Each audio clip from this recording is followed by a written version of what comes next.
Hello, beloveds. I'm Larisa Stow, and I'm here today to share with you these inspired insights that I had from Spirit. So, I want to ask you a question, okay? Why do you think that the coronavirus needed to happen? Personally, I feel that the lesson that we're here to learn is way bigger than this pandemic. Do you remember 9/11? Do you remember where you were? Maybe some of you weren't even born yet, but if you were alive, do you remember where you were when the Twin Towers fell? Do you remember what that brought up on the inside of you? I remember for myself, one of the most striking memories that I have is when I was sitting in front of the news. And it was it was terrifying and devastating when the towers themselves fell.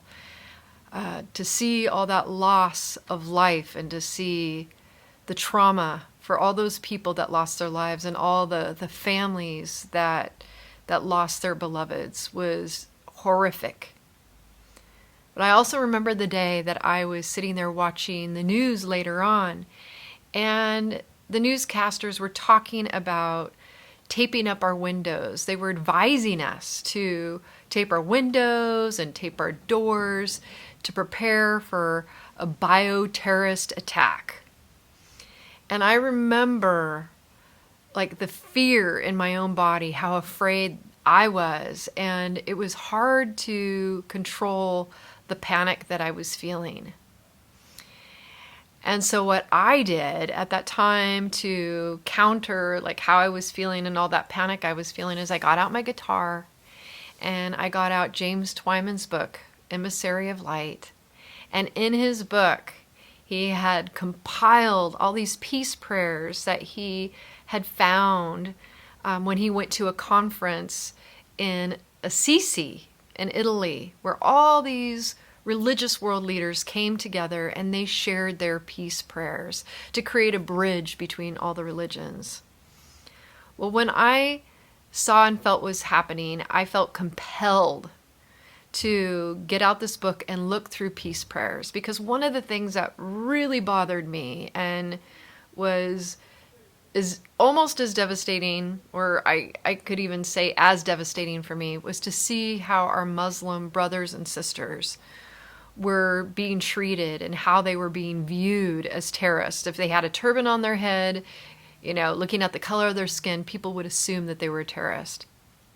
And that was outrageously upsetting. So the combo between that and then seeing this suggestion to tape up our windows and our doors, it was just it was too much.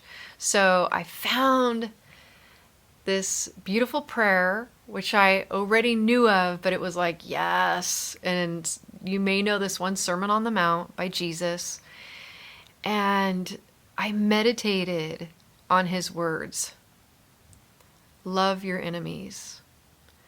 Do good to those who hurt you. Bless those who curse you. Pray for those who abuse you. And really taking that in, I got out my guitar and I started putting music to it, started feeling into music, because I wanted to bring myself back into a place of love. And I think I had gone a bit out of that.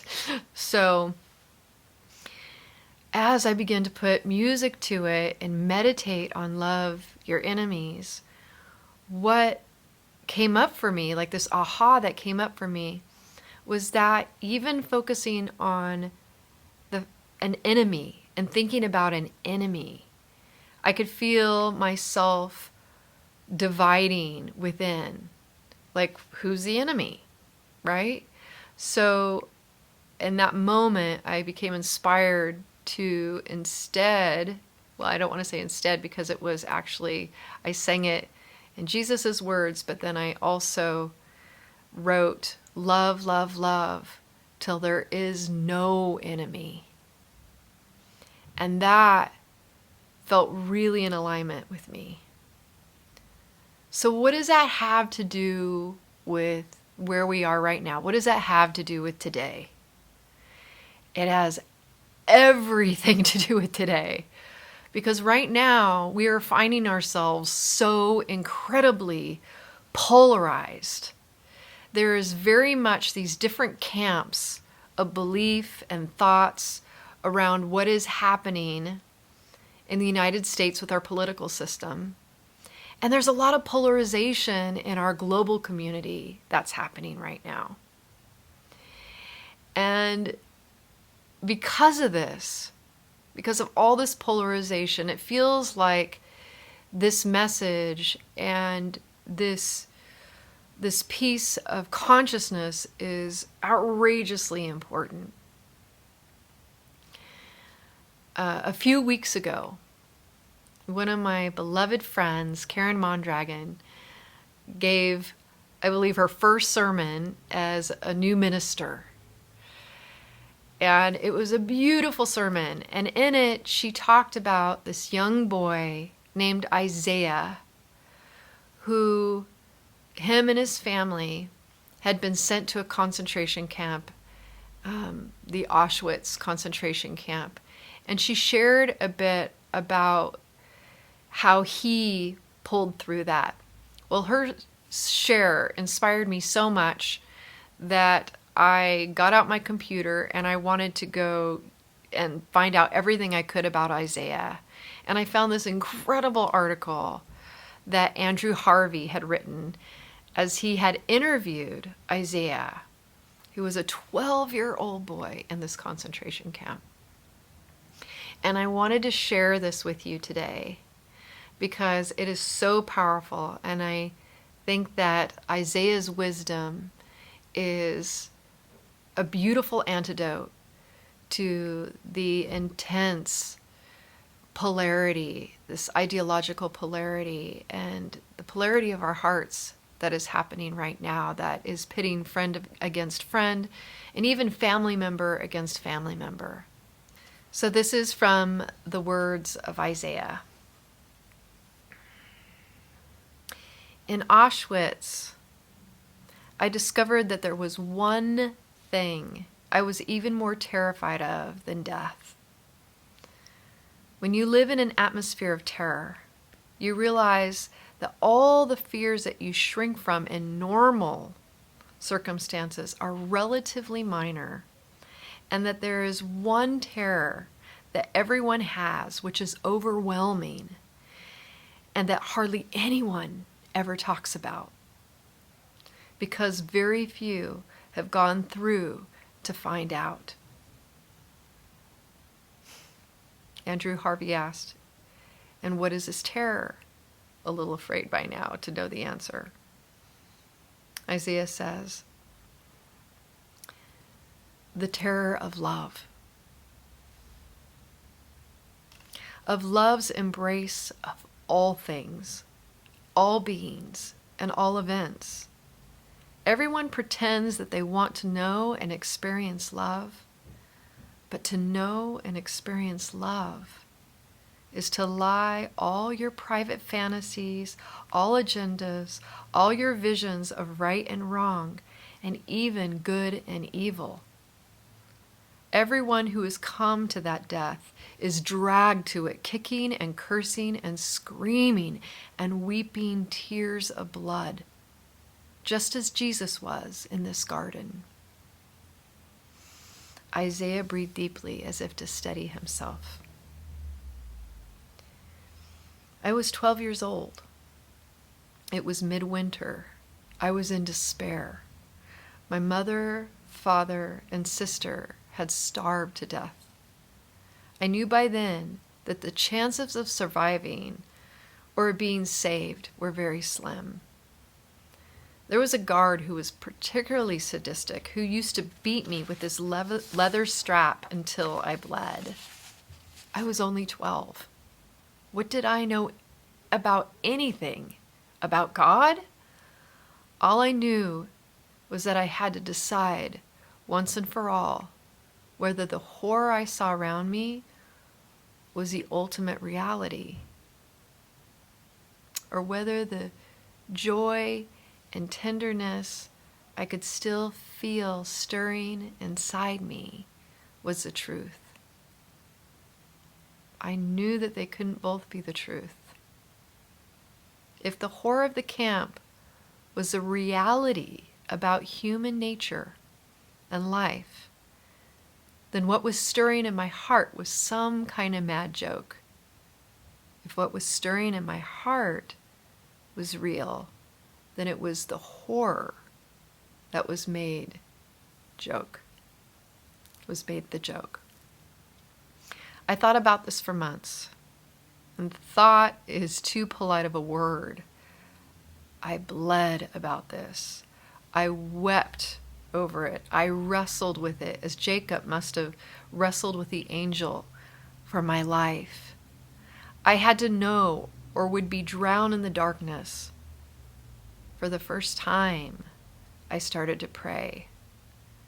My prayer, which I began to repeat at every moment, was only 4 words: show me the truth. Nothing came.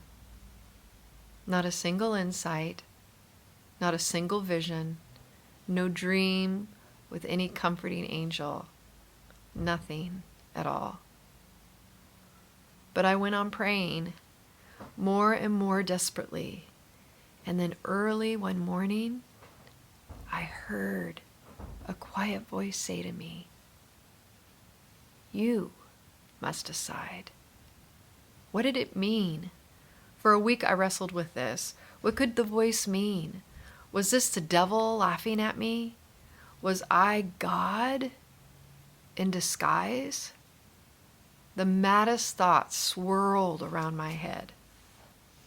Slowly, I began to understand. I understood that I was always free to decide whether the world I was being shown was the real one, or whether the world I felt in my heart was the truth. When I really thought about it, the second choice seemed even more frightening than the first. What if love was the real choice? Would I have to love the guard who had beaten me? Would I have to forgive the apparatus that had killed my parents and hundreds of others? Would I even have to forgive in some mysterious way God Himself for having allowed these horrors to take place?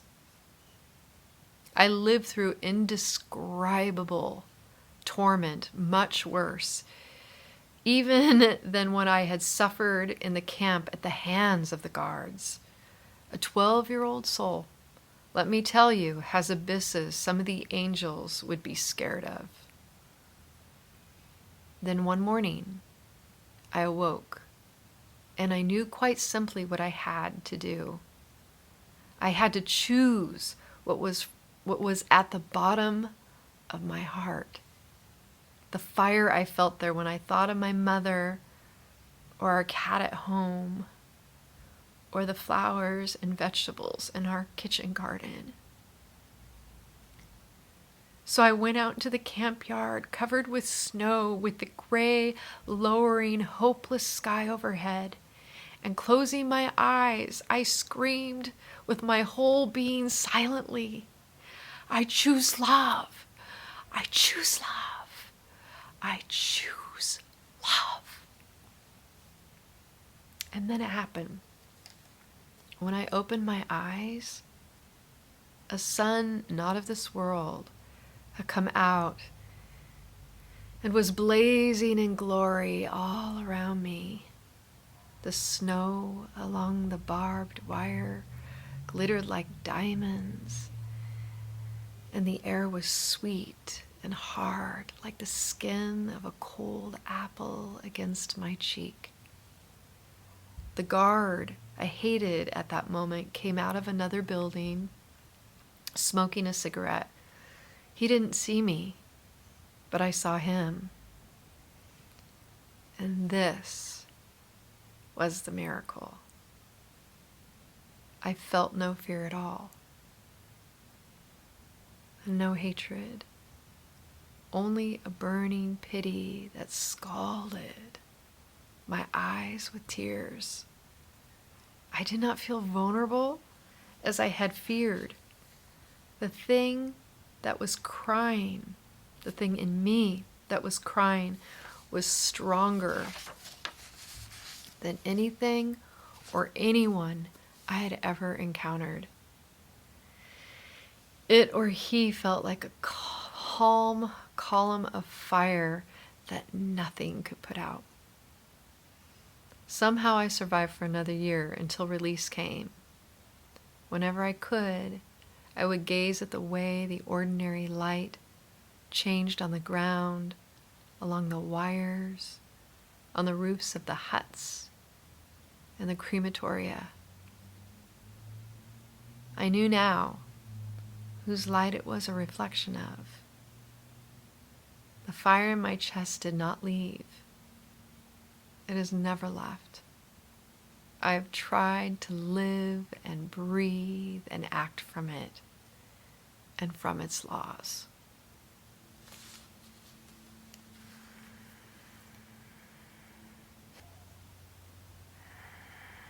Out of the terror sprung a wisdom so incredibly deep from this 12-year-old boy.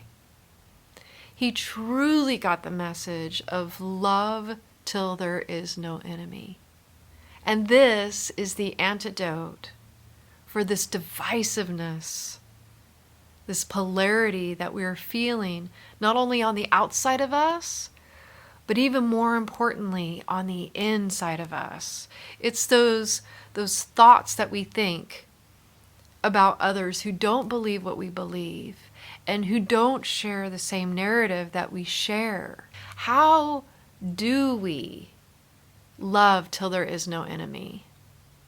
Well, first of all, we have to drop the idea that there is an enemy, that there is somebody bad or evil on the outside of us, and that we have to drop that there's somebody bad or evil, that these things exist on the inside of us as well. That is the first thing. And the second thing, like Isaiah did, we have to choose in our heart what is the reality that we want to believe. Because we can believe whatever we want. But what is the reality that we want to believe that will create the world that we want to live in? Rather than thinking about what you don't want, you have to begin to think about what you do want and what you do want to create in this world, what you do believe is possible. If we're going to make that leap in consciousness, then we have to believe that we can make that leap in consciousness, and we have to see the reality that we believe in and believe that it's possible. This is how we learn how to love till there is no enemy. And to circle back, why did this coronavirus have to happen right now? Well, it brought us together. For better or for worse, we are in one vibrational thought form right now. We are together.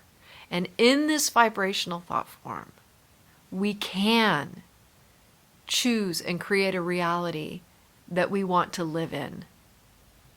But the way that we're going to do that is like Isaiah, to choose love, to see love, and to believe in love, no matter what you're hearing in the world, no matter if others are saying, those are the people over there, they're the crazy ones. We really have to stop making fun of others, stop pointing the fingers. This is what we teach our children. We teach them not to call names, not to make fun of others, not to see the worst in others. But we have to walk that talk. We have to be it. We have to be the vibration of it. And that's what it comes down to. As to love till there is no enemy is to become the transmission and the vibration of love. So no matter what you're saying, It's coming from that vibration of love. And if we couldn't see what you were saying or hear what you were saying, we could feel you as the vibration of love. In the beginning of the pandemic, I realized that it was up to me to be the peace, that vibration that I wish to see in the world. And so I began to lead 1111 meditations on a daily basis in a Facebook group, Larisa Shakti Love Warrior group. And I committed to doing that into the end of the pandemic. Well, it's still going almost a year later. And about 90 days into it, I realized that it was time to share. Because the piece is this, that this isn't going to happen with just one person. It's going to happen with all of us stepping into our leadership and leading with that vision of love. And there is no more evolution without weevolution. I cannot evolve without the whole of the we now evolving. We will not be able to survive as a species if we continue this us versus them mentality. Instead, how we're going to thrive as a world, a global community, is to begin to think and create from love. So I invite you to join the Weevolution, to link arms with others who are also seeing that future, seeing a future being generated from love. I know that we can do this if we do this together. Thank you. Thank you for listening. Please share this message. Please spread this message, spread this video in the world with your friends. I thank you. In love for love.